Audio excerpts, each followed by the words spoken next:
बिस्मिल्लाहिर्रहमानिर्रहीम अस्सलाम वालेकुम। तो आज है हमारा लेक्चर नंबर 3।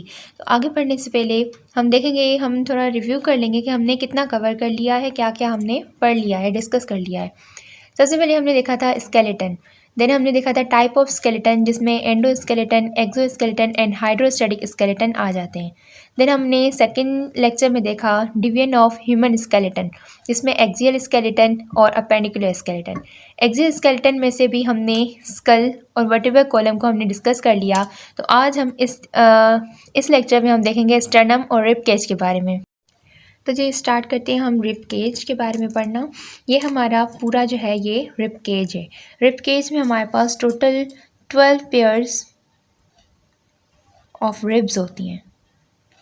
ये जो है हमने एक एक करके जो हमने बनाई है ये सारी हमारे रिब्स हैं। रिब्स को जब हम मिला लेंगे तो ये पूरी जो स्ट्रक्चर है हम इसको रिब केज का नाम देंगे। तो ये रिब केज जो है ये हमारा वर्टिब्रल कॉलम है। पहले हम लेबलिंग कर लेते हैं, वर्टिब्रल कॉलम। और ये है हमारा, ये जो पूरी स्ट्रक्चर बनी हुई है इसको हम कहते हैं स्टर्नम। स्टर्नम ये हमारी एक बोन है। तो सारे रिब्स पोस्टीरियरली अटैच होते हैं हमारी वर्टिब्रल कॉलम के साथ और आगे से स्टर्नम के साथ। लेकिन यहाँ पे याद रखने का पॉइंट ये है कि सारी रिब्स जो हैं वो स्टर्नम के साथ अटैच नहीं होती। टोटल जो है हमारे पास 7 पेयर ऑफ रिब्स जो है वो स्टर्नम के साथ अटैच होती हैं और 8th, 9th और 10th ये 3 पेयर्स जो हैं ये एक कोस्टल कार्टिलेज की मदद से, कोस्टल कार्टिलेज की मदद से जो है हमारे पास आगे से रिब्स के साथ अटैच है, स्टर्नम के साथ अटैच है। और 11th और 12th पेयर जो है ये स्टर्नम के साथ अटैच है ही नहीं। तो इन दोनों को हम नाम दे देंगे फ्लटिंग रिब्स का, फ्लटिंग रिब्स।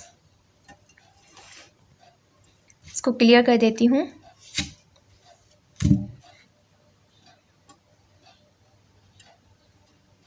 Flirting ribs.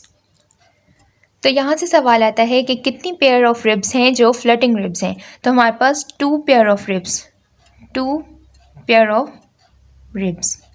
और नंबर कौन सा है, 11th एंड 12th। और दूसरा सवाल यहाँ से ये आता है कि कौन सी कोस्टल कार्टिलेज के साथ जो रिब्स अटैच हैं स्टर्नम के साथ उनको हम नाम दे देंगे फॉल्स रिब्स का। ठीक है, तो ये कौन सी रिब्स हो गई, फॉल्स रिब्स। तो दूसरा सवाल यहाँ से बना कि फॉल्स रिब्स कितनी हैं, फॉल्स रिब्स इन नंबर। तो हमारे पास टोटल 3 पेयर्स, कौन कौन सी, 8th, 9th एंड 10th। तो मैं आपको एक पिक्चर से भी क्लियर कर दूं, ये हमारा पूरा रिब केज और ये हमारा वर्टिब्रल कॉलम, आगे से स्टर्नम। टोटल पेयर कितने हैं जो हमारे स्टर्नम के साथ अटैच हैं, टोटल 10 पेयर्स हैं जिसमें से 7 जो है वो डायरेक्टली अटैच हैं और 8th, 9th, 10th directly attach नहीं हैं, कोस्टल कार्टिलेज की मदद से अटैच हैं। दैट्स वाई हमने इसको नाम दिया फॉल्स रिब्स का। और 11th और 12th पेयर ऐसा है जो वर्टिब्रल कॉलम से अराइज तो हो रहा है लेकिन स्टर्नम के साथ अटैच नहीं है, तो इनको हमने नाम दिया फ्लटिंग रिब्स का। फ्लटिंग रिब्स का नाम क्यों दिया, क्योंकि वो आगे से, तो हमने फ्लटिंग रिब्स का नाम क्यों दिया, क्योंकि वो आगे से स्टर्नम के साथ अटैच नहीं है। अल्लाह ताला ने रिब केज को क्यों बनाया, अब हम इसको भी थोड़ा सा डिस्कस कर लेते हैं। अल्लाह ताला ने रिब केज इसलिए बनाया ताकि हमारे इंटरनल ऑर्गन्स, कुछ इंटरनल ऑर्गन्स ऐसे हैं जिनको ये प्रोटेक्ट करे, जिस तरह इसमें हार्ट भी आ जाता है। तो अब हम चलते हैं कुछ मल्टीपल चॉइस क्वेश्चंस की तरफ ताकि आपको आइडिया हो जाए कि किस तरह हमारे पास पेपर में या टेस्ट में सवाल आ सकते हैं। तो आज जो हमने टॉपिक डिस्कस किया उसी में से हमने कुछ MCQs निकाले हैं, उनको देख लेते हैं। तो पहला हमारे पास MCQs है, how many bones are there in the average person's body. Option number A 406, option number B 206, option number C 306 and 300। तो आप पहले खुद ही सोचेंगे कौन सा हो सकता है, तो इसका करेक्ट ऑप्शन है बी 206। नेक्स्ट हमारे पास है the skeletal system is made up of. हमारा जो स्केलेटल सिस्टम है वो किन चीज़ों से मिलकर बना है। Option number A muscles and bones, option number B ribs, heart and lungs, option number C bones, joint, cartilage and tendon. तो हमारा इसका ऑप्शन नंबर है C is the correct answer.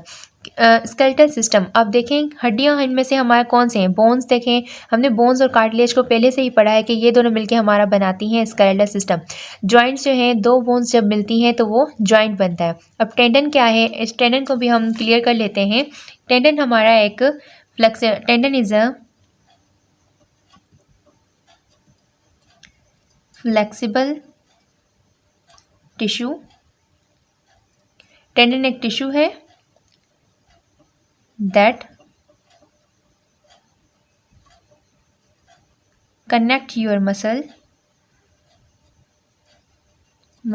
with your bones। तो tendon एक ऐसा flexible tissue है जो आपके मसल्स को बोन्स के साथ अटैच करता है, जिसकी वजह से हमारी आर्म्स को और लेग्स को, इन दोनों को हम क्या कहते हैं, लिम्स। हमने पढ़ा था लिम्स, इनको मूवमेंट में हेल्प कराती हैं। Tendon let us move our limbs। अब limbs क्या हैं, limbs arms and leg। ठीक है, तो हमारी आर्म्स और लेग्स को मूवमेंट में हेल्प कराती हैं। Tendon basically is a flexible tissue. Next है हमारे पास this bone protect the brain. इसको हमने लेक्चर नंबर 1 में या 2 में देखा था। तो इसमें हमारे पास ऑप्शन देख लेते हैं। पहला हमारे पास है क्रेनियम, बी कैल्शियम, सी सेरिब्रम। सेरिब्रम ये ब्रेन का पार्ट है, इसको हम 3rd चैप्टर में पढ़ेंगे। तो इसका जो ऑप्शन जो है करेक्ट है वो है ए क्रेनियम। क्रेनियम हमने पढ़ा था इज़ अ ब्रेन बॉक्स जो प्रोटेक्ट करती है ब्रेन को। ओके, नेक्स्ट हमारे पास है द रिब केज डैश।